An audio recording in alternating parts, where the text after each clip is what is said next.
page turned on the collusion ruling that came to light last Tuesday. No one's saying anything about this. And I'm trying to get key players who are involved in union activities, players who I've been told are not necessarily in lockstep with union management and might be willing to say something about this inexplicable decision to hide the collusion ruling that proved that the NFL did indeed try to get teams to collude and had plenty of evidence generated that shows to a reasonable person they did collude. The arbitrator did get it wrong. I know that his opinion is the only one that matters, but I don't care. We can have the opinion that he got it wrong, that the circumstantial evidence proved that the teams did collude at the encouragement, urging, directive mandate of the NFL. So before this morning, the only person who had said anything about any of this was former NFL player Chris Long. Pablo Torre was on Long's podcast, Greenlight podcast last week, and had some very pointed criticisms of the union, of the decision to keep the ruling under wraps. It still makes no sense. They should have had a press conference. They should have used this in various different forms and fashions to create pressure on the NFL.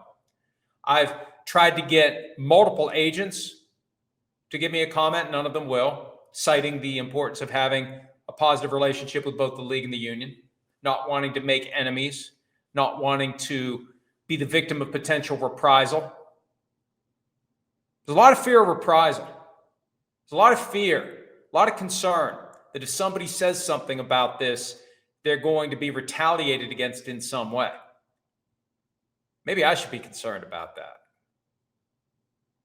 Look, there's a certain freedom in having made your money, having reached and I'm not going to curse, I don't want to do it to Kristen, but it's the FU amount of cash in the bank. Once you reach the FU number, you don't have to worry about somebody coming after your money. You don't have to worry about somebody coming after your livelihood. You want to come after it? Good, fine, let's go. You want to get nuts? Let's get nuts. I know that I probably would have felt differently 20 years ago, 25 years ago, 15 years ago, 10 years ago. So at some point in the last 5 years, I realized if they want to mess with me, fine. It's not going to stop me from saying what I need to say and what I believe the truth to be. And I understand why people fear reprisal. I'm not a big fan of it. I'd rather they didn't.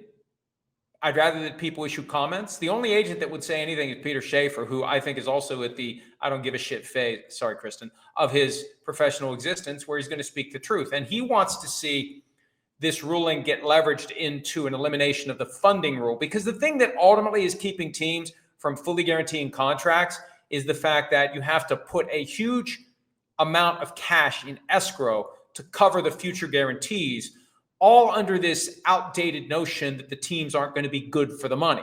The teams nowadays are good for the money. You don't need to put the future guarantees in escrow. So if you get rid of that, teams may be more likely to guarantee money 3, 4, 5 years out in the future. Still not the best business decision in the world. As Long said last week, they're rally cars. They get broken. You don't want to invest guaranteed money in guys who are broken. I mean, look at what the Browns did. The fact that Deshaun Watson has ended up being an abysmal addition to the Browns is the best argument for no guaranteed contracts. And I think one of the reasons why fans are trying to shout this down, and it makes it easier for media who cover the NFL for a living to ignore this. Yeah, fully guaranteed contracts aren't great. And as I've been saying for years, and this always comes up right around now, when NBA players that we've never heard of get contracts bigger than the contracts that have gone to most NFL players. The issue of guaranteed contracts, NFL players need fully guaranteed contracts. Here's the reality. If there were ever fully guaranteed contracts in the National Football League, every contract, other than rookie deals, because right now, all the first rounders get fully guaranteed contracts for 4 years. For all veterans, you're looking at 1 year, you're looking at 2 years, at the absolute most.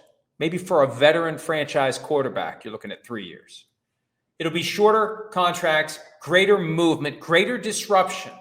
So those of you fans out there who are rooting for laundry, you're going to be buying a lot more jerseys because there's going to be a lot more movement because these contracts are going to be a lot shorter. They're going to be fully guaranteed, and I guarantee you they will not be more than 1 or 2 years in duration. And again, I understand why people would keep their mouths shut. I don't have to agree with it. It's easy for me to be courageous because I don't have the same things at stake that somebody 25 years younger than me would. But, and someone asked via Twitter that I tell the story. I wrote about it yesterday. I write about it every June 29 at PFT. Joe Delaney. I mean, Joe Delaney made the ultimate sacrifice. Hi, it's Mike Florio. Thanks for watching PFT on YouTube. Hit subscribe for the latest news and analysis from Pro Football Talk.